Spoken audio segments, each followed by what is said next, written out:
우리가 이제 지난 시간에 적그리스도의 정체에 대한 성경적 단서들을 여러 가지 살펴봤고요. 이제 적그리스도와 함께 이제 유명한 것이 이제 짐승의 표죠. 왜냐하면 이제 짐승이 계시록에 나오는 짐승이 적그리스도다. 성경에 보면 이제 많은 적그리스도들이 있다라고 했지만 그 적그리스도들은 결국 최후에 있을 그 마지막 짐승이라고 불리는 적그리스도. 그 적그리스도의 이제 예표들이 되는 거죠. 그래서 최후의 적그리스도들에 대해서 우리가 좀 살펴보는 시간을 갖도록 하겠습니다. 그래서 짐승의 표를 조금 더 입체적으로 보고 또 짐승의 표에 대한 여러 가능성을 넘어서서 이제 너무나 억측이 될 수도 있는 부분들도 바로 잡을 수 있는 부분이 있다면 바로 잡기도 하는 시간 갖도록 하겠습니다. 자, 내가 본 그 짐승은 표범 같았으며 계시록 13장에 그 적그리스도가 등장하죠. 그런데 이 짐승이 표범 같았다. 기본적으로 표범 같은데 그의 발들은 곰의 발들 같았고 그의 입은 사자의 입 같았다. 이렇게 성경은 말씀하십니다. 자, 그래서 적그리스도는 사람인데 분명히 이제 겉으로 보면 사람이에요. 근데 하나님이 보았을 땐 짐승으로 보신다라고 했고요.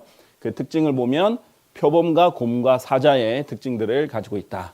이것이 다니엘서에서 등장하는 그 네 짐승들도 결국은 이 네 번째 짐승의 특징이 표범과 곰과 사자의 특징을 다 가지고 있는 이 괴물의 형상을 했었죠. 자, 그것과 이제 관련이 있다라는 겁니다. 왜냐하면 이제 다니엘서에서도 표범, 사자, 곰이 등장하고 그 다음에 이 네 번째 짐승이 등장하거든요. 그래서 이 다니엘서를 연결해주는 요한계시록을 알아야 이제 다니엘서도 연결이 돼서 열 수 있기 때문이죠. 자, 그런데 이 세 동물들의 공통된 특징들이 있습니다.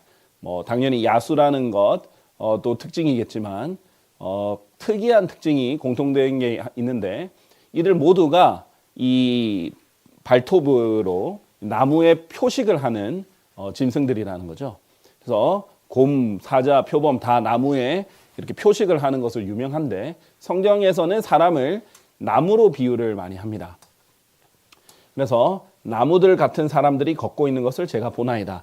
이 눈먼 자가 예수 그리스도로 인해서 눈을 뜨게 되었는데 눈을 떴을 때 처음 반응이 사람들 나무들 같다라고 이게 표현을 했고요. 그 다음에 뭐 성경에서 유명한 부분은 의로운 자는 종려나무처럼 무성하게 자라리라. 의로운 자를 종려나무에 비유를 하기도 하고요. 그 다음에 악한 사람을 히스나무 같이 바짝 마른 나무에도 비유를 하긴 합니다. 그가 사막 가운데 있는 히스나무 같이 되리리. 이렇게 사람을 나무로 비유하는 것은 자주 있는 성경에서 자주 등장하는 표현인데요. 그러니까 이 야수들의 특징이 사람들 나무로 비유되는 이 나무들에게 표시를 하는 특징이 있다라는 거죠. 실제로 적그리스도가 등장했을 때는 사람들에게 표시를 하게 되는 겁니다. 그래서 짐승의 표를 꼭 받도록 하는 존재로 등장을 하죠. 자, 성경의 이제 표식들에 대해서 한번 보면요. 카인의 처음 등장할 때 창세기 4장에 카인의 표가 등장합니다. 카인은 살인자였죠. 자기 형제를 죽인 자였습니다. 그런데 그러므로 누군지 카인을 죽인 자는 그에게 7배의 복수가 내려지라 하셨느니라. 그리고 주께서 카인 위에 표를 하셨으니 첫 살인자에게 표를 하셨어요. 그를 발견한 어떤 자도 그를 죽이지 못하게 하시려는 것이라. 카인이 잘나서가 아니라 이때는 아직 사형 제도가 없었어요. 하나님께서 심지어 살인자도 함부로 죽이지는 않으셨어요. 그런데 노아의 홍수 이후에는 강력한 처벌이 필요하시다 싶어서 노아의 홍수 이후에 창세기 9장부터는 사형 제도가 만들어집니다. 그래서 그 제도를 강제적으로 집행할 수 있는 권력이 필요했는데 그것이 이제 정부가 시작이 됩니다. 그래서 노아의 홍수 이전까지는 정부가 성경에서 등장하지 않아요. 국가가.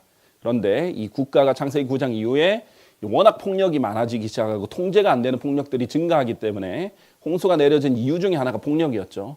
그래서 성적 타락도 있지만 그래서 노아의 홍수 이후에는 창세기 9장에 사형제도가 만들어졌는데 이때까지만 해도 사형제도가 없었습니다. 그래서 하나님께서는 카인이 살인을 저질렀지만은 함부로 사람이 복수하지 못하도록 표식을 한 거예요. 그래서 카인이 대단해서 좋아서가 아니라 악인이라는 표시를 한 겁니다. 살인자의 표시를 하신 거죠. 그리고 성경에서는 카인같이 되지 말라라고 분명히 카인이 악한 사람임을 표시하고요. 그는 사악한 자에게서 나왔고 자기 형제를 살해하느니라. 그런즉 여기서 참 독특한 표현이 나옵니다. 사악한 자에게서 나왔다. 이 부분에 대해서 얘기하려면 뭐 많은 부분들을 얘기할 수 있겠지만은 카인이 첫 번째 인류거든요. 태어난 인류예요. 이 아담과 이브는 만들어진 인류고요. 태어난 첫 인류인데 사악한 자에게서 나왔다라는 독특한 표현입니다. 이제 성경에서 이 사악한 자는 종종 마귀를 표현하기도 합니다. 자, 적그리스도가 마귀가 육한 존재라는 것을 보면 카인이 적그리스도의 예표로서 많이 연관성을 등장하는 부분인데요. 자기 형제를 살해했다. 이것 또한 적그리스도의 특징이죠. 적그리스도는 자기 형제인 유대인들은 서로 형제라고 부르거든요. 이 형제를 죽이는 사람으로 등장하고요. 카인이 어찌 그를 상해하였느냐? 그가 자신의 행위들은 악하였고 그의 형제 행위들은 의롭기 때문이라. 적그리스도의 행위들은 당연히 악하게 될 것입니다. 이런 카인의 표가 이제 성경에 공식적으로 언급이 되고요. 또 성경에서 보면 악인에게 하나님께서 표시를 하신다. 영어로 둘 다 똑같이 mark예요. mark. 영어로 mark. 짐승의 표도 마크고 짐승의 표가 영어로 mark거든요. 여기도 내 앞에서 표시되어 있기 때문이라.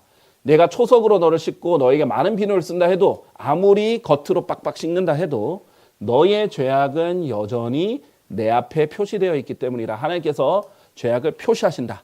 mark, 표를 남기신다라는 뜻이에요. 아까 전에 여기에 그 카인의 표도 마크고요. 짐승의 표도 마크예요. 하나님께서 이렇게 성경에서 말을 하죠. 그러니까 이제 악인의 특징 중에 하나로 이제 표시를 하신다라는 거예요. 그런데 이 표시가 그냥 일반 표시랑 상관없이 다르게 좀 특징이 있는데 율법에서는 이런 것들을 미리 보고 금지한 상황이 있어요. 그러니까 율법과 관련되면 우리가 그리스도인들 교회 시대에는 크게 문제가 없거든요. 근데 이제 하나님의 원리를 알면 되는 거고 우리가 이걸 규례나 율법으로서 지키지는 않습니다. 그런데 대환란 때는 유대인들이 주인공이에요. 근데 유대인들에게는 중요한 문제예요. 왜? 율법에 있으니까. 유대인들은 모세 율법을 지켜야 되거든요. 그런데 너희는 죽은 자를 위하여 너희 살에다 어떠한 베어낸 상처들을 만들지 말지니라. 살에다가 상처를 만드는 것, 베어낸 상처나 상처를 만드는 것, 너희 위에 어떠한 표들도 찍지 말지니라. 영어로 프린트거든요. 그러니까 표를 찍거나 이렇게 이제 상처를 내서 뭐 하거나 흔히들 이제 문신 같은 게 그런 행위죠. 살을 이렇게 사실상 베어내서 거기에 물감을 집어넣는 거거든요. 그래서 이제 표를 새기는 형태죠. 그래서 유대인들은 사실 문신을 하지 않습니다. 이제 율법에 이렇게 적혀 있기 때문이에요. 자, 당연히 유대인들 대환란 때는 야곱의 곤경했더라 이렇게 말씀돼 있기 때문에 유대인들이 대환란 때 어마어마한 환란을 당합니다. 마태복음 우리가 24장과 25장을 봤을 때도 유대인들에게 주로 말씀하셨죠. 대환란을 언급하시면서 예수님께서 이 안식일에 도피하는 일이 없도록 하라. 또 너희가 이제 그 예루살렘에서 도망하라는 것, 뭐 이 산으로 도망하라는 것 등등 얘기를 이제 유대인들을 위해서 하십니다. 자, 그래서 유대인들은 짐승의 표를 하나님의 말씀을 지키려면 짐승의 표를 못 받을 수밖에 없는 상황이 될 겁니다. 자, 거기서 이제 믿음이 갈리겠죠. 이제 짐승의 표에 대해서 요한계시록 13장 16절에서 17절에서 이렇게 자세히 설명이 돼 있는데 특징이 뭐냐면 그리하여 그가 작은 자도 큰 자도 여기에서 그는 짐승입니다. 부유한 자도 가난한 자도 자유로운 자도 속박된 자도 모두 그들의 오른손 안이나 그들의 이마 안에 표를 받게 하리니 자 예외 없이 이 당시에 계시록 13장에 짐승이 등장할 때는 이 짐승은 전 세계의 통치권을 가지고 있는 사람을 압니다. 이 엄청난 권위를 가지고 전 세계에다가 명령을 할 거예요. 어떤 사람도 예외 없이 표를 받게 할 겁니다. 그리고 그 표나 그 짐승의 이름이나 짐승의 이름, 표, 그의 이름의 숫자. 사실 짐승의 표는 짐승의 표라는 말로 유명하지만 이 짐승의 표 외에도 그 짐승의 이름, 또 짐승의 이름의 숫자도 중요합니다. 자, 그래서 이 숫자는 666이라는 걸 성경에서 666이라는 것을 알려주죠. 그런데 이것을 지니지 못하면 사거나 팔지 못하게 되는 것. 이것이 이제 짐승의 표의 정체입니다. 사실은 하나의 가능성이 아닌 뭐예요? 세 가지. 짐승의 이름, 표나 이름이나 아니면 숫자나 이렇게 되는 거죠. 세 가지 유형이 있다라는 것 설명을 드립니다. 그래서 그 짐승의 표를 가졌다라는 것은요, 공개적으로 짐승의 형상에 적그리스도의 형상에 경배하는 하게 만드는 장치이기도 합니다. 그래서 짐승의 표는 그냥 표만 받는 게 아니라 적그리스도의 형상에 경배하는 것까지 포함되어 있는 거예요. 그래서 하나님께서 이 완전한 우상숭배죠. 심판을 하는 대상이 되는 것입니다. 그래서 여기서도 이 짐승의 표를 받은 사람을 심판할 때, 이 지옥에서 심판할 때도 그 짐승과 그의 형상에게 경배하는 자들은 낮에도 전혀 안식이 없으리니 누구든지 그의 이름의 표를 받는 자도 그러하니라. 이게 함께 있는 것이죠. 함께 등장하는 일이다라는 거예요. 짐승의 표는 짐승 숭배와 적그리스도 숭배와 밀접한 관계가 있고 뗄래야 뗄 수 없는 관계라는 겁니다. 표만 받고 숭배를 안 할 수 없는 거죠, 결국은. 그래서 이 세 가지 유형, 아까 말했죠. 짐승의 표, 그의 이름, 또 그의 숫자, 이름의 숫자, 이 세 가지가 있습니다. 그래서 아까 전에 이제 봤지만 여기서 보면 모든 사람 예외 없이 받는데 오른손 안이나 그들 이마 안에 표를 받게 한다라고 돼 있어요. 영어로 in입니다. 물론 이제 in이 그냥 모든 것을 다 포괄하긴 해요. 꼭 막 깊숙이 안까지는 아니더라도 피상적인 안이라도 아니면 어떤 위치로도 표현은 가능하지만 구체적인 전치사 in의 가장 기본적인 표현은 뭐뭐 안이라는 표현이에요. 자, 그런데 개역 성경에는 이렇게 표시가 안 돼 있죠. 그냥 오른손에나 이마에나 이렇게 되어 있습니다. 그러면 이 전치사 in의 그 특징이 잘 살아나지 않죠. 이렇게 했을 때 좀 더 구체적입니다. 왜냐하면 오른손 안이나 이마 안에 표나 이름이나 숫자를 지녀서 사거나 팔지 못하게 하는 상업적 기능을 하는 이러한 기술은요. 지금 현대에 계속 개발되고 있고 이미 사실 상용화되고 있습니다.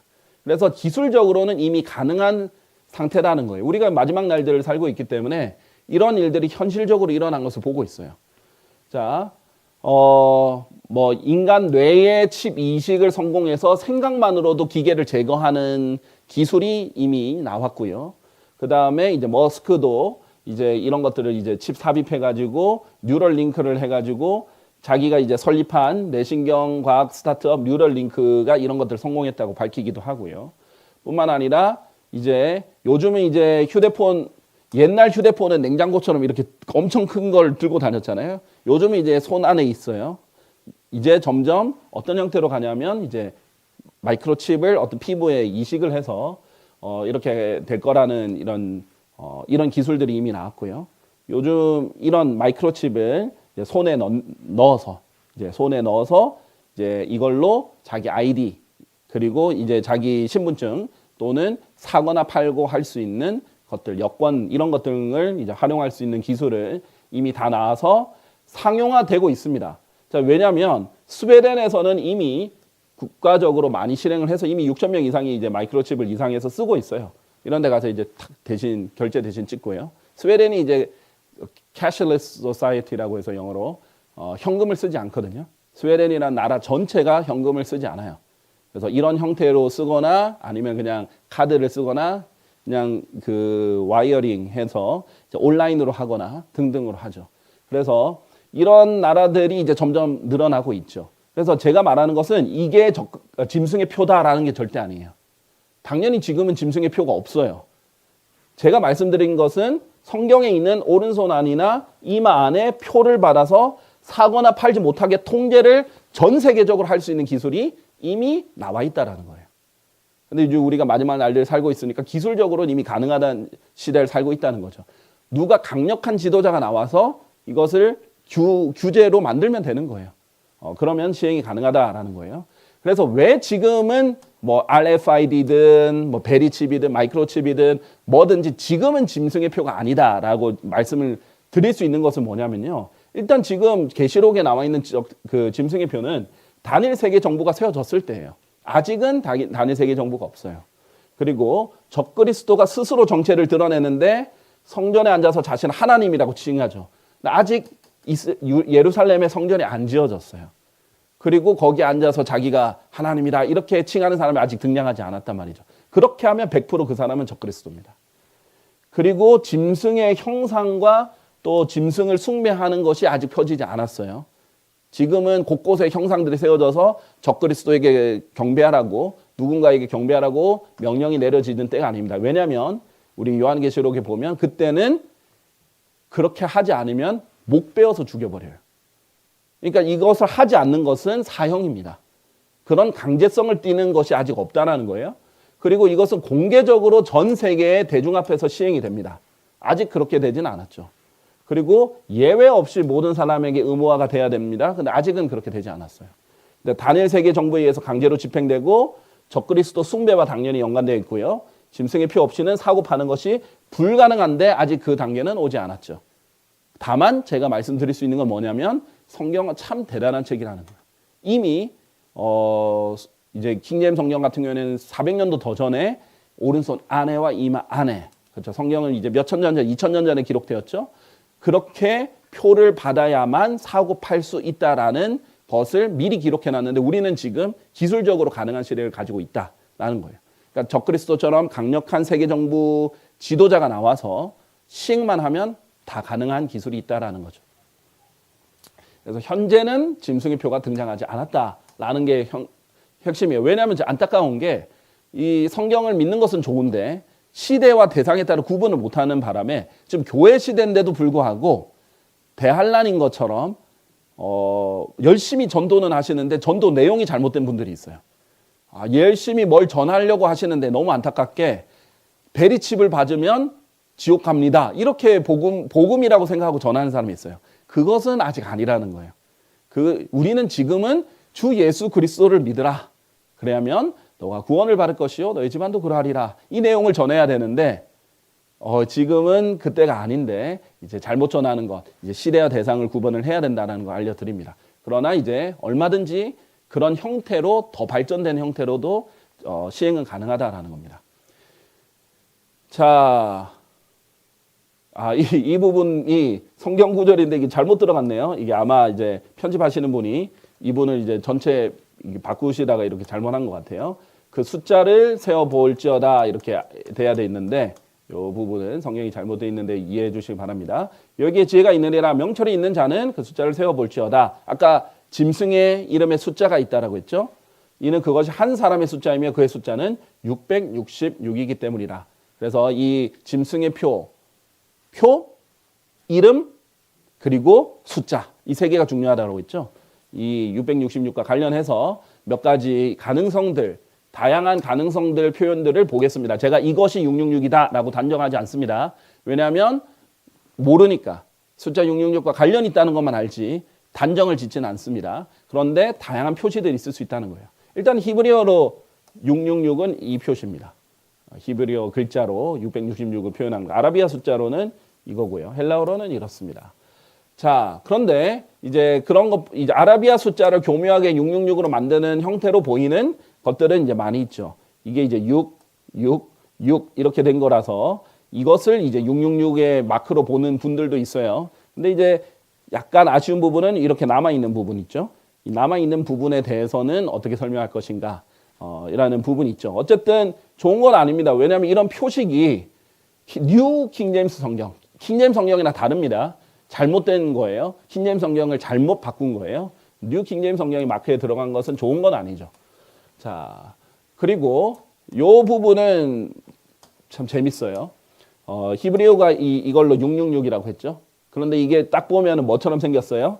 짐승이 이렇게 탁 긁은 것처럼 이제 생겼죠. 그런데 이 몬스터라고 해서 에너지 드링크, 괴물이죠. 조금 더 의역하면 짐승이 될 수도 있습니다.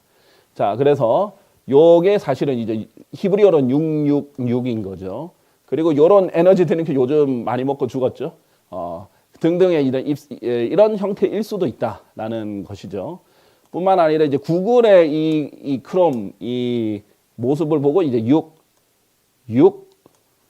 이런 식이 아니냐 이렇게 주장하시는 분들이 있는데 모르죠. 이제 이렇게 겹치는 건 맞지만은 이것이 뭐 666을 일부러 나타내려고 했는지 안 했는지는 우리는 그 사람 의도까지는 모릅니다. 그런데 뭐 다양한 표현들은 할 수 있습니다. 그리고 이런 표현들 있죠. 이 약간 예전에 OK 표시로 했던 이런 표현들이 이제 6 해서 6 세 개가 겹친 표현이다라고 해서 이제 666이다 이렇게 하는 분들도 있어요. 왜냐하면 이게 이제 그 유명사들 그리고 또 하필 이런 사람들은 노래들도 사악한 노래들을 해요. 그래서 이런 표시들을 한다. 이렇게 해서 이런 것들에 대해서 이제 안 좋게 보시는 분들도 있죠. 물론 마귀는 어떤 형태도 자기를 조금씩 드러내려고 하는 특징이 있기 때문에, 교만한 특징이 있기 때문에 연관은 있을 수 있어요. 근데 이것이 짐승의 표다라고 단정할 수는 지금 전혀 없는 상황입니다. 666은 다양하게 표현이 가능하다라는 거죠. 자, 어쨌든 이 두 번째 아까 666과 관련 숫자와 관련된 표현이라면 이제는 표와 관련해서 보면요. 이 짐승이 표범 같다라고 했죠. 이 표범의 표식이 뭡니까? 표범의 마크. 표범의 표는 검은색 이 표 이거예요. 그렇죠. 표범에는 검은색 마크가 온몸에 있잖아요. 근데 이 마크를 보면요. 일단 검은색이라는 것이 중요하고요. 검은색과 관련해서는 성경에서도 검은색은 이제 긍정적으로 나오지 않습니다. 성경에서 하얀색인 비둘기는 성령의 예표, 검은색 까마귀는 마귀의 예표로 등장을 실제로 하고요. 그 다음에 이제 어둡고 불길하고 죽음을 나타내는 숫자, 또 신부들과 소녀들이 입고 있는 검은 옷 등등 이런 기근을 나타내는 숫자이기도 하죠. 창세기 계시록 6장에 보면 검은색이 부정적인 것은 맞다. 그리고 이제 함족이 성경에서 매우 중요한데 함족, 이 아프리카족들인 이제 흑인족들을 말하죠. 네, 함의 뜻이 검은 또는 타서 새까매진 이런 뜻이에요. 근데 이 성경에서 처음 이 개인이 저주를 받은 첫 인물로 등장을 합니다. 그래서 함의 작손들은 대대로 이제 저주를 받게 되죠. 그리고 이제 이 함의 족속이 사는 아프리카의 뜻 자체가 어두운 대륙, 검은 대륙이라는 뜻입니다. 그리고 아프리카에 이집트가 있죠. 이집트가 이제 성경에서 세상의 유형으로 묘사되고 신명기 4장 20절에는 철용광로다 이렇게 표현돼서 이스라엘을 정말 괴롭히는 고난의 상징으로 등장합니다. 그리고 이집트 알렉산드리아는 우리가 다 알다시피 성경에는 두 계열이 있잖아요. 이집트의 알렉산드리아 계열과 시리아 계열, 이 두 계열만 있습니다. 시리아는 제자들이 처음 그리스도인이라고 불린 곳이고 바울이 사역했던 안티옥 본부가 있던 곳이에요. 그런데 이집트는 성경에서 다 부정적으로 나오거든요. 그래서 이집트 알렉산드리아는 타락한 본문인 알렉산드의 본문의 기원지인 것도 문제이죠. 성경적으로 보면 매우 큰 문제입니다. 그뿐만 아니라 에이즈의 발생지, 또 부두교 등의 요람이고 안 좋은 부분들이 있죠. 그런데 이 함족이 바로 이제 적그리스도와 관련이 있는 것은 지난 시간에 이제 설명을 드렸고요.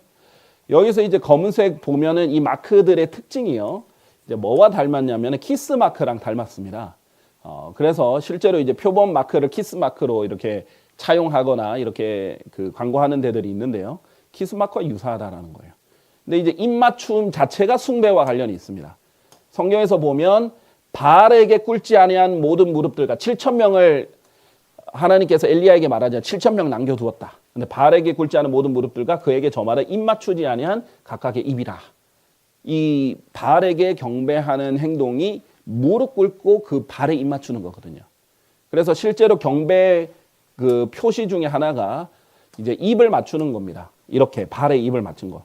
예수님이 등장했을 때 많은 사람들이 그 발에 입을 맞췄죠. 하나님의 아들에게 입을 맞추는 것. 이 예수님 재림하시면 모두가 예수 그리스도의 발에 입을 맞춰야 되거든요. 그게 경배의 형태입니다. 그냥 절하는 것은 경배가 아니에요. 절은 인사일 수 있어요. 동양의 인사입니다. 우리도 새해 복 많이 받으세요 하고 인사하잖아요. 성경에서도 왕들한테는 절을 해요. 그리고 왕들뿐만 아니라 서로 이제 존중할 때 절을 합니다. 절이 잘못된 게 아니에요. 우리나라 성경의 문제점이 뭐냐면 예수님께 경배했다라는 표현이 다 절을 했다라는 표현으로 바뀌어 있어요. 그러니까 마치 절이 경배인 거라고 착각을 하게 되는데 절은 절 자체는 얼마든지 살아있는 사람에게 존경의 의미로 할 수 있는 것이 우리 동양의 문화고 성경은 동양의 책이거든요. 이스라엘도 아시아고. 그래서 이 오해를 하시면 안 됩니다. 여기서 무릎 꿇고 발에 입 맞추는 행위까지가 이제 경배의 겉으로 드러난 형식이에요. 그래서 예수님을 찾아온 여인이 어떻게 했어요? 예수님께 두 발에 입 맞추는 것을 그치지 않은 거죠. 계속 경배를 한 거예요. 이 표현입니다. 그냥 발에 입 맞추는 게 좋아서 하는 게 아니에요. 이 경배의 표시였던 거예요. 이게 경배의 표시인지 모르고 보면 왜 다 큰 여자가 남자의 발을 키스를 할까? 이렇게 생각할 수도 있잖아요. 이것은 경배 표시이기 때문에 예수님을 하나님의 아들로서 인정을 한 겁니다. 자, 그리고 유다 이스카리옷이 얼마나 적그리스도와 관련이 있는지 설명을 했죠. 유다 이스카리옷이 예수님을 배반할 때 어떻게 했습니까? 입맞춤으로 배반을 했습니다. 자, 그것도 관련이 있겠죠. 그래서 표범, 짐승은 표범 같다 했는데 짐승의 이 검은색 표시가 키스마크와 유사한 것은 우연이 아닐 것이다. 왜냐하면 입맞춤이 경배와도 관련이 있고 유다 이스카리옷이 예수님을 배반한 것도 관련이 있기 때문이죠. 자, 이 검은색 키스마크와 관련성이 있을 수 있다. 짐승의 표는. 아까 숫자는 아까 다양한 형태에 이렇게 등장할 수도 있다. 그 외에도 다양한 형태로 등장할 수도 있죠. 보여드렸고 이제 표는 이런 검은색 키스마크와 관련이 있을 수 있다라는 것을 설명을 드리고요. 짐승의 이름, 우리 세 번째 그 이름을 얘기할 건데 이름은 이제 성경에 기록되지 않았어요. 참 신기한 게 적그리스도는 성경에서 두 번째로 많이 기록된 인물이거든요. 예수 그리스도가 주인공인데 이 주인공을 맞서는 악역으로서의 주연이 적그리스도이기 때문에 적그리스도가 두 번째로 많이 등장하는 인물이 됐죠. 예표든 예언이든. 그런데 이 이름 자체는 언급되지 않습니다. 예수님은 이제 사실 예수라는 이름은 나중에 신약에서 등장하지만은 임마누엘이라는 이름 자체는 미리도 기록되어 있는 이름이거든요. 근데 이제 정체불명의 이름입니다. 근데 우리가 보통 정체불명이다 이러면 뭐라고 표현해요? X 이렇게 표현을 하거든요. 근데 실제로 진짜 X와 관련이 많이 있습니다. 우리가 기회가 되면 이 부분들 우리가 다룰 건데요. 이 적그리스도와 관련해서 또 사탄과 관련해서 성경에서 나오는 세계 제국의 왕들이 사탄과 적그리스도와 매우 밀접한 관계가 있거든요. 그리고 실제로 이들은 다 적그리스도의 예표들입니다. 그런데 고대 바빌론의 nimrod과 이집트 파라오와 아시리아 세나케립, 그 다음에 신바빌로니아의 네부카드네자르, 그 다음에 메데페르시아의 다리우스, 로마의 카이사르는 호칭까지 이름이 아니면 호칭이라도 등장해요, 성경에서. 근데 이제 그리스도 이제 이 적그리스도의 예표인데 그리스의 왕도 이름이 전혀 등장하지 않아요. 근데 우리가 이 그리스의 왕이 역사적으로 누구였는지 알죠? 알렉산더 대왕입니다.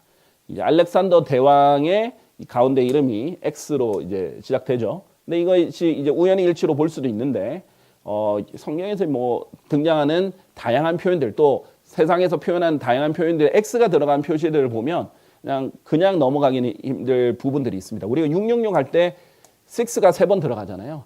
이 6에도 X가 들어가고 헬라어로 6도 헥스, 그러니까 X가 들어갑니다. 그 다음에 이제 사랑과 키스 말할 때 X라는 표현을 들게 하고요. 이 XSS를 사랑과 키스라는 원래 표현을 쓰는데 요즘이나 이제 현대에서는 이게 포르노를 설명할 때도 XX 이렇게도 씁니다. 그러니까 이제 안 좋은 것과 관련이 있겠죠. 왜곡된 사랑이죠. 성경적 사랑이 아니라.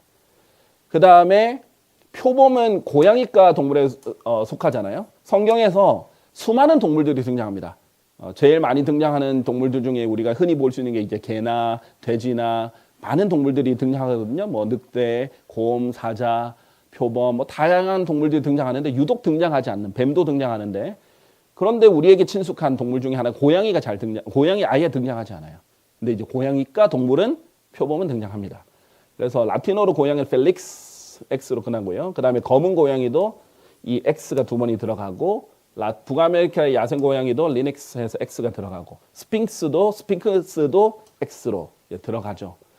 근데 루시퍼를 우리가 설명할 때 성경에 루시퍼, 이 사탄의 원래 이름 루시퍼가 등장하잖아요. 이 루시퍼 자체도 라틴어 룩스와 페르에서 기원된 결합어입니다. 이 룩스가 빛이라는 뜻인데 여기서도 이제 X라는 X라는 단어가 들어가죠. 그리고 이제 헤롯이 적그리스도의 예표 중에 한 명이죠.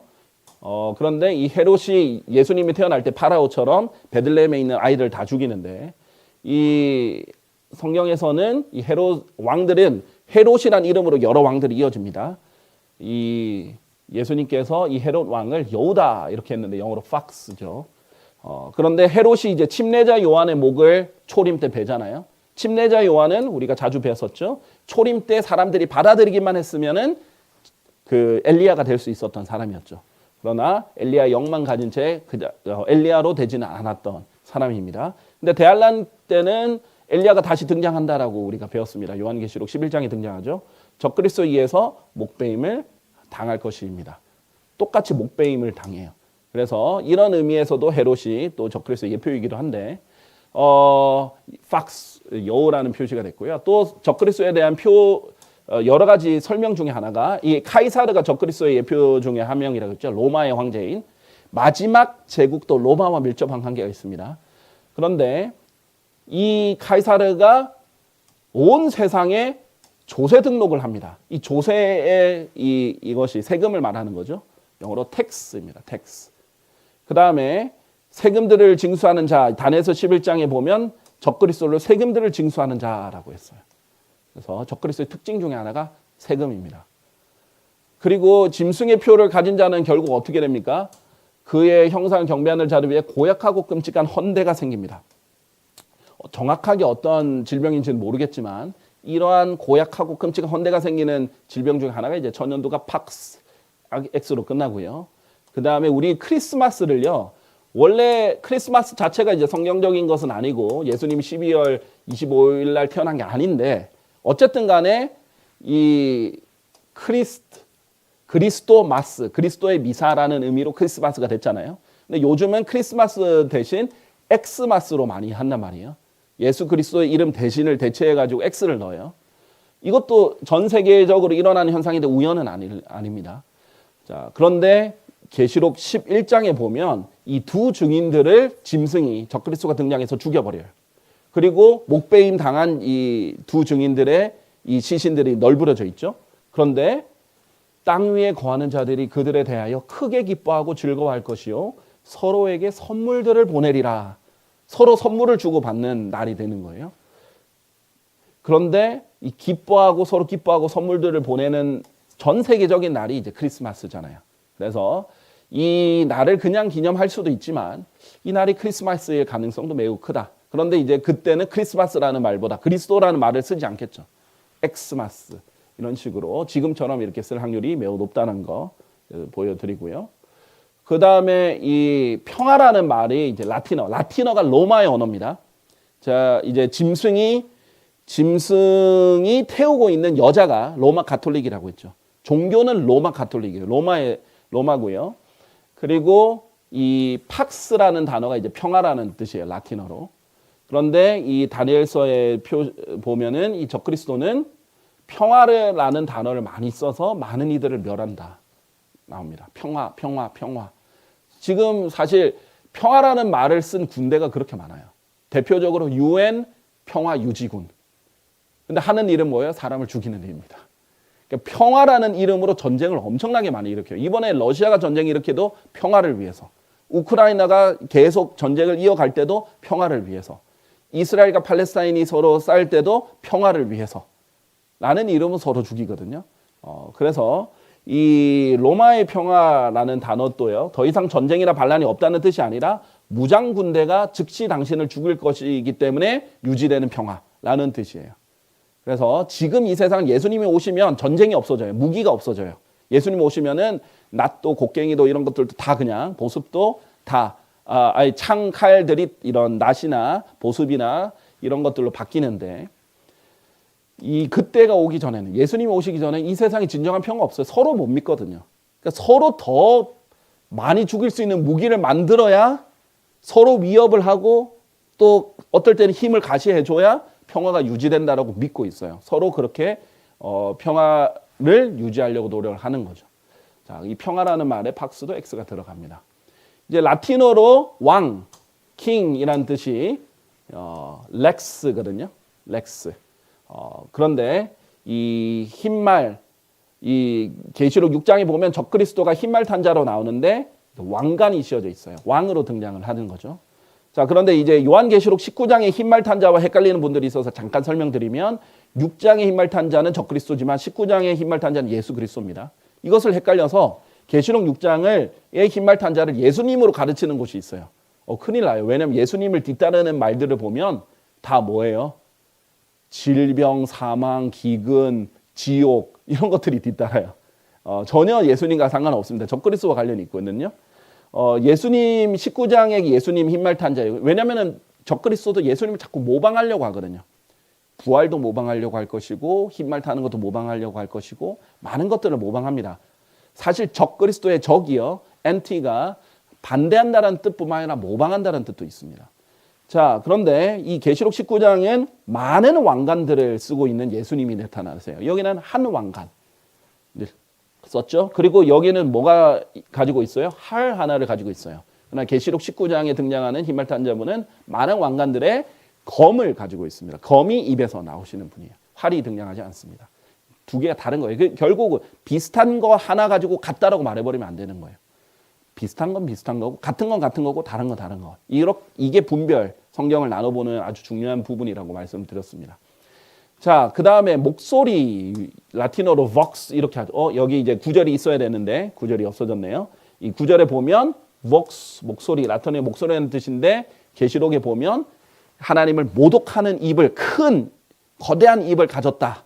적그리스도의 특징 중에 하나예요. 이제 라틴어로 vox, 목소리입니다. 실제로 이제 적그리스도는요, 교황은요, 왕관을 쓰고 있고 예수님을 모독하는 발언을 엄청나게 많이 해요. 자기가 그리스도의 대리자라고 표현하는 것 자체가 모독이에요. 그리고 자기에게 예수 그리스도의 권위를 다 부여하는 것 자체가 그렇죠. 이 교황이 이제 그리스도의 대리자가 아니라 내가 그리스도다, 내가 하나님이다 이렇게 말하면 이제 적그리스도의 확률이 높아지는 거죠. 자, 그 외에도 이제 X가 들어간 나쁜 단어들, 부정적인 단어들은 많습니다. 누군가에게 악마적인 저주를 걸 때도 헥스라고 하고요. 그 다음에 징크스, 우리나라 말로는 징크스라고 하는데 징스, 이 X가 사람을 망치게 하는 저주고요. 벡스, 괴롭히다라는 말에 벡스로 X고요. 그 다음에 호엑스, 사기, 거짓으로 판명되는 속임수 이런 것들도 호엑스라고 하고, 섹스, 요즘에는 간음이나 음행, 강간, 이 소도미는 이제 동성연애죠. 그 다음에 소아성애 이런 것들 등등으로 이제 표현을 되는 것입니다. 이런 것들도 다 X가 들어간다라는 것에서 짐승의 이름이 성경에서 정확하게 등장하지 않지만 뭔가 X와 관련이 있을 것이다라고 추정해 볼 수 있습니다.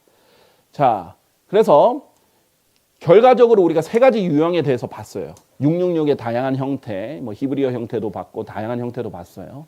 아라비아 형태도 봤고, 그 다음에 이 우리 이 표범의 이 표식처럼 검은 입맞춤의 형태일 가능성과 또 이름에 대해서 X가 들어가는 표현들, 우리가 크리스마스 대신 엑스마스로 부르는 것도 예수님이 주인공이 아니라 산타로 대체졌죠. 그런데 이제 적그리스도로 곧 대체가 되겠죠.